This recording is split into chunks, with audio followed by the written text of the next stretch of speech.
Stage and Screen with Andy Snowden. Let us know what you want to hear on WhatsApp with the number 01978 540 410. We love local. Calon FM. Now then, earlier this week, on the 27th of March, the Social Grammar Project released their latest single. It is called Revolution, and in a moment I'm going to give it its first spin on Calon FM. The Social Grammar Project hail from London. They are a four-piece. And I am so glad to say that I am joined on the line now by the lead singer, Mr. Chris Daley. And Chris, it has been 4 years since you came on the Stage and Screen show last. And I think it's fair to say the world's changed somewhat since then, right? Yeah, just a bit. Yeah, it's that time flies, when you're having fun. Absolutely. How was lockdown for you on a personal level? Was it? Did you cope okay? It's always going to be difficult. I think anyone sitting in their own thoughts and trying to process everything is always going to be tough from external circumstances. But I found it quite creative, to be fair, Andy. I've kind of sat back and sat in them thoughts and put pen to paper and kind of got songs out and used that time to be a bit creative, really, rather than thinking of the worst, Yeah. And also done a few things online. Live feeds from Facebook and Instagram and stuff. But that kept me ticking over. I joined a couple of groups and on Facebook and just knocked out a few tunes, which is great, But I'd rather have the actual physical hands clapping rather than the emoji, Exactly. It's that kind of human interaction that we all are as human beings. We love. Well, I did notice, a lot of people, we all had to sort of think outside the box, and I know a lot of people did these virtual gigs, music gigs and comedy gigs, and it was it was nice because it was better than nothing, but at the same time, quite soul-destroying near the end. Yeah, that's what I mean. You get to the point. On the flip side of it all, after lockdown and everything, I found that people's perception of music and arts and stuff, really, really grew. And I think that was a real positive to come out of all of that, because I found, especially with a band and that, we'd be somewhere in a venue and people were sort of appreciating the fact that they could have live music again. And I thought that was really important to sort of jump on as the iron. It's hot, as they say, after lockdown, and getting the music out and getting in front of people again. And just being creative, I completely agree with you, and it was. I think it was great for all the artists to be able to get out and do it and do what they do best. But also, I think audiences realised that they really missed something that they didn't necessarily know that they would miss. That's it, exactly that. Yeah, and I think that goes for all sort of genres, really. It's just nice to see, creative people doing their thing. I think it's healthy, Yeah. But you are back. Everybody's back. Let's hope. Let's hope we never see that again. But no more of that, thanks. But you've got a brand new outfit. It's called the Social Grammar Project, and you just released a new single this week. We'll talk about that in a moment, if that's all right. Cause, yeah, sure, man. I'm intrigued by what started it off for you. Was music always the first love? Was that the aim? To be fair, I'm completely honest with you. I was a bit of a late comer. I was kind of trying to find my way through it as a sort of early teens. I was trying to find my sort of what is it I am as a person, as an artist as well. But for me, I was about 15, 16. It's always been a part of my life. My dad had a pub in the East End. He'd have bands on and singers on, and I'd look at that band and think I could do a bit of that. Yeah. My mum was an old mod back in the day. She was great on the microphone. So it was always records playing in my house, parties happening with new music that I was listening to growing up with. And I think it's not until I got into sort of my mid to late 20s where I really found myself and the artist I wanted to be. And to be the front man, that's no easy task. That you've got to really be comfortable in your own ability to be able to pull that off. Was that something that you fell into quite easily? What, the front man? Yeah. Yeah, I suppose we've all got it. It's called ego. And I kind of marry that in to a positive outcome on stage, It's like you pull me away from my present moment stick you on that stage, it's like you're in a new world, you know, everything, all the troubles and everything is gone, and it's just me, the music and the boys, you know, and it's a beautiful, tranquil feeling, that's something I chase constantly. Yeah. I'm addicted to that showmanship. I'm addicted to. It's a bit like, you know, it's like a human book. You know, a lot of people don't like to open that book up and people to read them pages. So I do it through music. Yeah. And lyrics and stuff like that, and that to me is like I keep going back. It's like a drug, you know. There's nothing else that can get you higher. Fantastic. And of course, it's no good being brilliant sat in your own bedroom. You've got to get out there and gig. And it seems to me that you guys, you are constantly doing a show. Like it's every spare moment you've got, you'll fit a gig in if you can. Is that a fair observation? Yeah, I mean, I think that I just believe in us, and I believe in what we've got to offer. And it'd be a shame to not go out there and do all these gigs in different wonderful places all around the UK.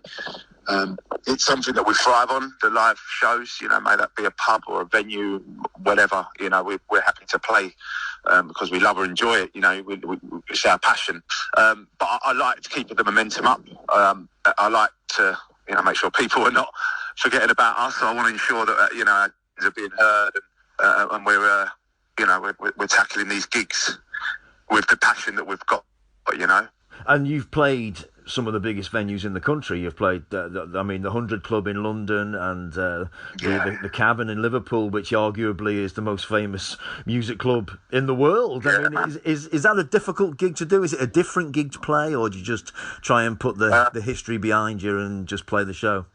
I mean, obviously, that, you know, being on them like the 100 Club and the Cavern, for people that have graced the stage, you know, the heroes of mine, legends, and people I look up to and aspire to have been on that stage. I think it's a case of making the stage yours, you know, for that time being, and carrying that legacy on from these people. You know, I like to dream in my head, you know, but it's important for me to be able to be on that stage as well. There's no other bigger platform, you know, and I think that those venues as well, with what they already hold, is legendary, and to be able to play there is, man, I'm grateful, you know. It's a big achievement, not just for me, but all members of the bands, you know. And people are now, audience members are actually coming out specifically to come and see you. Does that pressure spur you on to play to play at your A game, as it were? Yeah, I think, do you know what it comes down to in my eyes is that you know, appreciation for people is what we do it for. I mean, we love that, you know, it's great, but it also shows the hard work that we put in, you know. I think if there's anything in life that you put 100% to, it's going to be rewarded. That's just the way life works. And I think that it works that case with us, you know, when we go out and do these gigs, we network, we speak to people, we introduce them to our music and our sound. And yeah, thankfully they dig it, you know. I've got to ask you about The Voice, of course. But 2019, that must be quite strange. As you said earlier, time flies. 2019 since you were on The Voice is 2018 it was actually 2018. My God. I know, scary how many years ago that was. But yeah, I mean, another great experience. It's something that I probably wouldn't have gone for if I weren't asked to, but it's something I'm very, very pleased that I did, because again, it gave you a huge platform to be on in front of a mass audience. Yep. I learned a lot from it. I took a lot from it, including sort of vocal control and different sort of techniques in that area. Was something that probably, you know, I might have been at fault to growing up, or, you know, trying to learn the craft, if you like. And for me, that was just as important as being on that stage, you know, because I took so much from it to carry on to today, you know. I still use those methods and them techniques because, you know, we're not getting any younger. I've got to keep my voice intact, you know what I mean? So, but yeah, man, I love everything about that. And even still to now, you'll get people, you're talking to them, and you mention about The Voice, and they're on it, and you already grabbed a new fan, and they find out more. It's like it's like a little journey I take them on through the voice, and then there's, you know, the theme, the Social Grammar Project, my little solo stuff as well, you know. Yeah. It's important for me because I want people to come on a journey where it's not, you know, there's no Hale and Graces, man. It is just what it is, and, you know, I'm here for a good time, not a long time. Well, I've just had a cheeky look on YouTube now, and your performance is almost at 300,000 views. That must be incredible. Yeah, I think that one of them is all my family.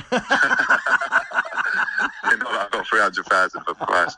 But no, man, yeah, that's massive. You know what I mean? It's like, I think sometimes I can't look at it like the bigger picture. Do you know what I mean? I have to think of it like, because otherwise it'll blow my mind. I start going, wow, you know what I mean? The ego starts coming out. So I've got to be like, okay, how can I then get to 600? You know what I mean? So it's all about, for me, laying out the stepping stones to get to that next level. Do you know what I mean? You can't really run away with it when it's 300,000.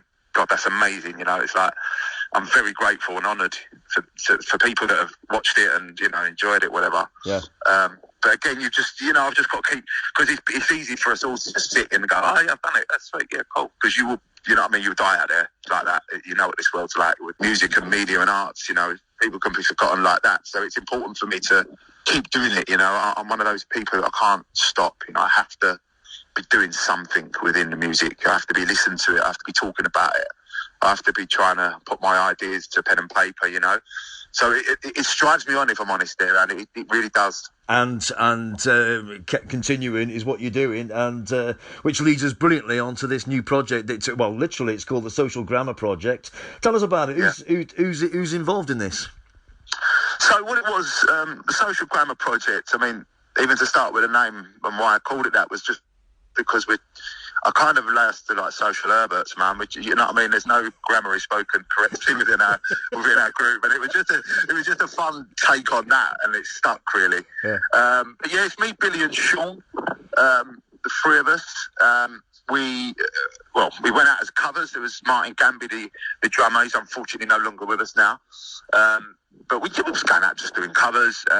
You know, I'd go, boys, I've got this new tune, and we'd have a little play around with it on, you know, sound check and stuff like that. And next thing, you'd find yourself in the rehearsal room learning these new songs that we'd done on sound check the gig before. And these songs seem to have manifested themselves into a character, into something, you know, rather than me just on the acoustic guitar sitting indoors with a pen and paper. Excuse me, they come to life. And it was great. And the camaraderie in the band is second to none. You know, we're like brothers in there. And that goes a long way. And I think that the unity that we've got, we all bounce ideas off each other. Billy and Sean in the band, I mean, the guy's just incredible, you know. It annoys me in a weird way because I think, how can you just pick that guitar up and play it like that when you're a drummer, really? Do you know what I mean? It's like, thanks for that, man. And then, you know, and Sean, he's the brains behind all the technical side of it all. And I'm so grateful to have him in my life, you know what I mean? From not just a friendship basis, but as a working partnership with us, you know, it's really important. I think that we all kind of take the rough with the smooth and always think ahead. You know, we've got this big gig on Friday. And Sean's done so much work behind it already. That's what I love. You know, it's a bit like the Social Grammar Project is a creative business, you know, and I just want to keep that engine chugging. I want to keep them songs coming out and enjoy it. You know, and this is the main thing. We just enjoy being in each other's company, and I think that's why we've gone nearly 4 or 5 years down the line, and we're still doing this and still going strong. You know, the gigs are getting bigger, they're getting better. The crowd seem to be following us more. So as I said, you know what I mean? It's like us lot just sitting in a room and just, you know, getting all this stuff out, this creative energy that we all have. And actually, I think that chord should go like that, and that bit should go like that, and let's pull it like that. And do you know what I mean? The next thing you know, you've just created this thing. And to be able to put out Revolution as well for everyone to hear, it's just on YouTube at the moment. But again, that's massive, because that really then gives you another platform to go, here you go, people, go and have a little listen to that. This is what we're about, you know. If you like it, turn it up. If you don't, you don't. It's horses for courses, isn't it? But I really believe we're onto something. That's only because of the unity within the band. It's called Revolution, just been released on the 27th. We're about to give it its first spin, for us anyway, on Calon FM. Would you do us the honour of introducing it for us? Yeah, sure thing. This is the Social Grammar Project, Revolution, the new single. Have a listen, enjoy. God bless.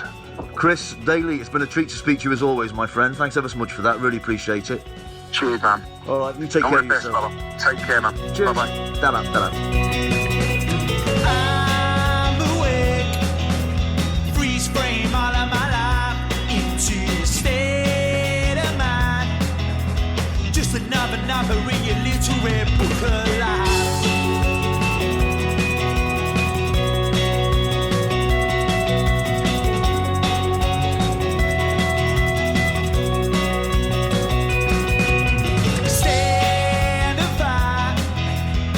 Your brothers, sisters tonight, blossom in their voices in hand, will lead you to the promised land. Oh yeah, go ahead, pick your poison,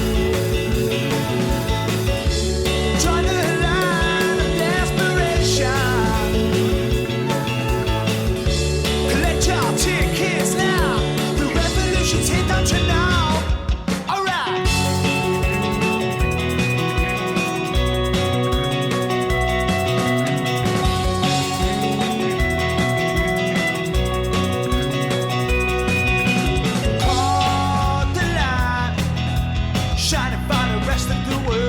Listen to your heart and soul, beating like a drum on the evergreen passenger view.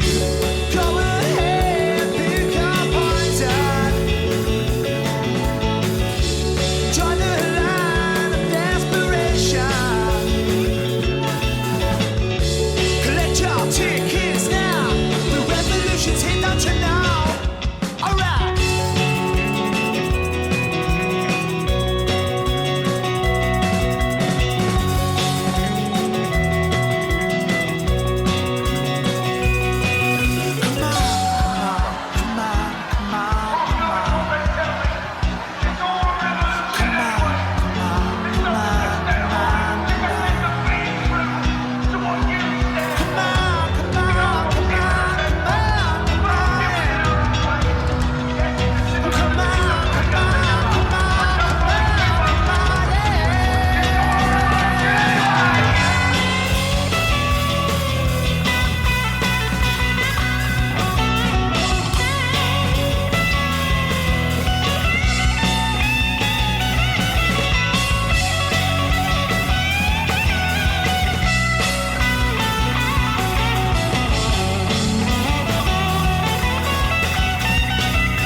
Revolution from the Social Grammar Project, and you can check out all of their work on pretty much every social page going. Chris Daley from Social Grammar Project on the Stage and Screen show. Fantastic. Stage and Screen with Andy Snowden. Let us know what you want to hear on WhatsApp with the number 01978 540 410. We love local. Calon FM.